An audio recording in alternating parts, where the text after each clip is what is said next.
I first encountered Maya Angelou's words when I was at my lowest point, feeling like my voice didn't matter. She taught me that silence can be both a wound and a weapon, and that speaking your truth is an act of revolution. When I read about her 5 years of silence after trauma, I understood that healing isn't linear. It's messy, complicated, and uniquely yours. She showed me that surviving by any means necessary isn't shameful. It's human. Her refusal to apologize for her past gave me permission to stop apologizing for mine. She made me believe that I could contain multitudes, be soft and fierce, spiritual and sensual, broken and whole, all at once. Through her words, I learned that my contradictions weren't flaws to fix, but dimensions to embrace. She taught me that dignity isn't about perfection, it's about persistence. When the world tried to flatten me into one story, her life reminded me I could be the author of many. Maya Angelou didn't save me, but she showed me I could save myself. And for that gift, I will spend the rest of my life rising. There are women who live neatly between the lines of history, and then there are women like Maya, who rip the page, rewrite it, and dare you to read it out loud. Hers is a story of pain, poetry, and pleasure, of a woman who was never afraid to live in contradictions, the saint who sinned, the sinner who prayed, the storyteller who turned every scar into art. She was born Marguerite Annie Johnson in St. Louis, Missouri in 1928, a time when America was still segregated by both race and fear. When she was 3, her parents split, and she and her brother Bailey were sent to live with their grandmother in Arkansas. That's where she first learned silence. The South was loud with cruelty, and a young black girl learned early that sometimes safety meant quiet, but the real silence came later. When Maya was 8 years old, her mother's boyfriend raped her. She told her family. Days later, the man was found dead, beaten to death, likely by her uncles. And in her child's mind, she believed her voice had killed him. So she stopped speaking. For 5 years, she said not one word. That silence would shape her. She listened harder, watched deeper, memorized the rhythms of speech and pain. She said later, "When I finally spoke, I had a lot to say." By the time she was 17, Maya had lived enough for a lifetime. She became a mother at 16, alone but determined. She waited tables, cooked, cleaned, and sang to her baby boy as if music could protect him from the world. The church saw her as a fallen girl. The world saw her as another statistic. Maya saw herself as a work in progress, and progress she did in her 20s. She transformed. She changed her name to Maya Angelou. Maya, the childhood nickname from her brother. Angelou from her brief marriage to a Greek sailor. It sounded exotic, powerful, like the woman she wanted to become. She started dancing in nightclubs in San Francisco, performing calypso music in sequin dresses under hot lights. There were rumors about her lovers, her parties, her wild streak. But she never apologized. As she would famously say, "If you don't like something, change it. If you can't change it, change your attitude." Maya's attitude was her weapon. She moved through the world like she had a right to be there, which for a black woman in the 1950s was its own act of rebellion. She worked as a dancer, a singer, a cook, a tram conductor, and briefly as a sex worker. She never hid that. "I had to feed my child," she said. There was no shame in that, only survival. She also ran a prostitution house in San Diego, not because she lacked ambition, but because she had too much of it. The world wasn't offering her a desk job with benefits, so she took what was available and made it work. That honesty, decades later, would make her both beloved and controversial. Some critics wanted saints. Maya gave them the truth. Her art, her politics, and her sensuality were inseparable. She was drawn to men who challenged her and sometimes hurt her. She fell in and out of love the way some people change seasons, intensely, beautifully, and without regret. She had 6 official marriages and more lovers than she cared to count. She loved men and women both. Though she never quite labeled it, why should she? Her body, her business. She said love is like a virus. It can happen to anybody at any time. In the 1960s, she left America, restless for a bigger stage. She moved to Egypt and then to Ghana, where she worked as a journalist, actress, and teacher. There she met revolutionaries, artists, and dreamers. She had affairs that spanned continents, friendships that shaped history. She lived with the writer Vusamzi Make, a South African activist fighting apartheid. Their romance was fiery and short-lived, but it changed her sense of purpose. Maya Angelou was never just about art. She was about impact. In Ghana, she found herself surrounded by intellectuals and exiles, people like W.E.B. Du Bois, who believed Africa was not a distant land, but a mother calling her children home. Maya soaked it all in. She said, "I had to go to Africa, not because I needed to find Africa, but because Africa needed to find me." When she returned to the United States, she brought that fire back with her. She joined the civil rights movement, working alongside Malcolm X to build the Organization of Afro-American Unity. When Malcolm was assassinated on February 21st, 1965, she was devastated. Years later, she worked with Martin Luther King Jr. as a coordinator for the Southern Christian Leadership Conference. On her 40th birthday, April 4th, 1968, Dr. King was murdered. She stopped celebrating that day for the rest of her life. Twice she had placed her heart in the hands of men who fought for freedom, and twice she watched them die, but she didn't stop believing. As she would write, "You may not control all the events that happen to you, but you can decide not to be reduced by them." That's when the storyteller in her took over. She turned back to words, the one thing that had always saved her. James Baldwin, her friend and fellow truth-teller, challenged her, told her she had a story to tell, that her life was the Black woman's American story that nobody had written yet. So in 1969, she published her first autobiography, I Know Why, The Caged Bird. Sings it was raw, beautiful, and unflinchingly honest. She wrote about rape, racism, motherhood, survival. She wrote about sex work, about her body, about surviving by any means necessary. Critics were shocked. It was immediately banned in schools. Too sexual, too honest, too Black. But women, especially Black women, were electrified. The book made her famous, but not just for her pain, for her resilience, for her ability to turn humiliation into poetry. She was no longer just Maya Angelou the performer. She was Maya Angelou, the voice of a generation. And yet, she never played the part of the polished intellectual. She was sensual, funny, and disarmingly open.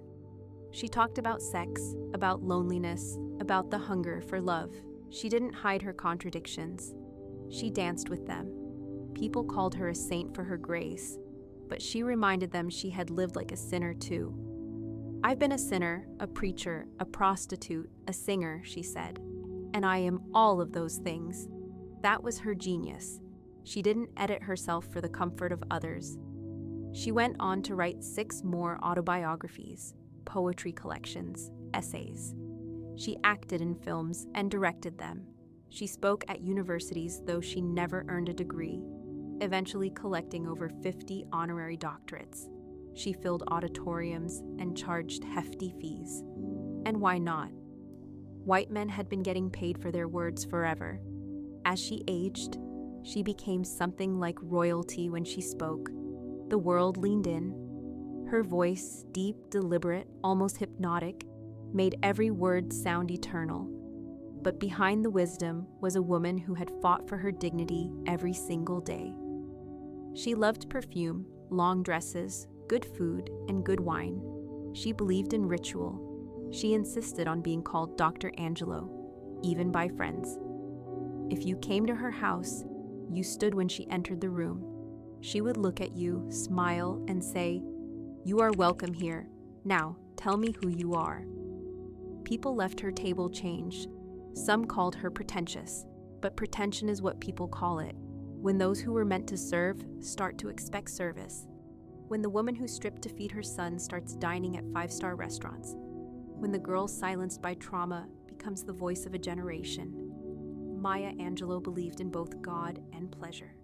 In Grace and Defiance, she could quote scripture and then tell you an unprintable joke. She could recite Shakespeare and then dance barefoot in her kitchen. That was her power. She contained multitudes unapologetically. In 1993, when she stood at Bill Clinton's presidential inauguration and read her poem On the Pulse of Morning, millions heard her for the first time. She was the first poet to appear at an inauguration since Robert Frost in 1961. The girl who had been silent for 5 years now spoke to the world. She told them to face history, to forgive but not forget, to rise above the smallness of hate. The crowd roared. The child who once thought her voice could kill a man had discovered that her voice could heal nations. By then, she'd become what America loves most, a successful Black person who's survived enough to be wise, but not so angry that white people are uncomfortable. Except Maya was still angry. She just knew how to package it in metaphor and melody. Her poem, Still I Rise, became an anthem. Phenomenal Woman became a manifesto. She appeared on Oprah. She sold millions of books. She became the Maya Angelou, the one people quoted on Instagram without having read her work, the one reduced to motivational memes. But even as the world canonized her, she never stopped being mischievous. When journalists tried to sanctify her, she'd laugh. "Don't make me a saint," she said. "I'm human. I like wine." She dated well into her 70s. She wrote 36 books. She spoke to Oprah as easily as she had once spoken to Malcolm X. She was motherly but sharp-tongued, spiritual but grounded, classy but unfiltered. She knew her contradictions made her powerful. "A woman's heart should be so hidden in God," she said once, "that a man has to seek him to find her." But she also said, "My mission in life is not merely to survive, but to thrive, and to do so with some passion, some compassion, some humor, and some style." That word, style, was important. She wore it like armor. She spoke with rhythm. She made dignity look dangerous. Her success didn't protect her from grief. She lost her mother, her brother, friends, and lovers. She faced criticism from younger feminists who called her too conservative, too polished, too forgiving. She had contradictions, certainly. She supported Hillary Clinton, then said all women should support women in politics, except when she didn't like the woman. She performed at events for dictators if the check was good enough, but she refused to let bitterness define her. She said, "Bitterness is like cancer. It eats upon the host." She was human, spectacularly, messily human. By the time she passed away in 2014, Maya Angelou had become one of the most influential women in American culture. She had received 3 Grammys, the Presidential Medal of Freedom she had performed on stage, marched for justice, raised a son, written words that changed millions of lives, and loved fiercely. In her final years, she lived in a house in Winston-Salem with flowers everywhere, art on every wall. She still cooked elaborate meals in silk dresses, reciting poetry to herself, humming blues tunes under her breath. She still wore lipstick. She still insisted on Dr. Angelou, a woman who had been through everything and still chose beauty. When people asked her how she wanted to be remembered, she said, "As a woman who did her best to be herself." That's what makes her story so irresistible. It's not just a story of triumph. It's a story of wholeness. She embraced everything that made her human, the mistakes, the passion, the contradictions. She never apologized for who she'd been or what she'd done, not the prostitution, not the marijuana, not the 6 marriages and countless lovers, not the complicated politics or the commercial success or the diva demands. Saint, sinner, and storyteller wasn't a slogan for Maya Angelou. It was her truth.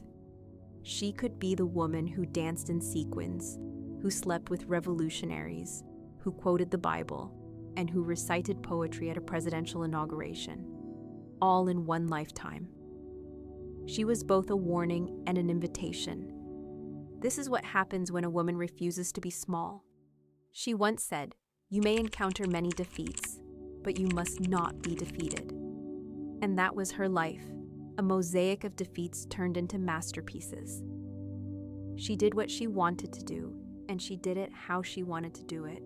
She was nobody's mule, nobody's mammy, nobody's moral example. She was a woman, full, complex, flawed, free.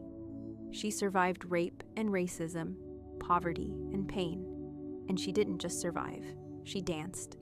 She danced in strip clubs and in presidential inaugurations. She danced through grief and trauma. She danced through criticism and celebration. And when she was too tired to dance, she wrote. She wrote it all down, the sacred and the profane, the beautiful and the brutal.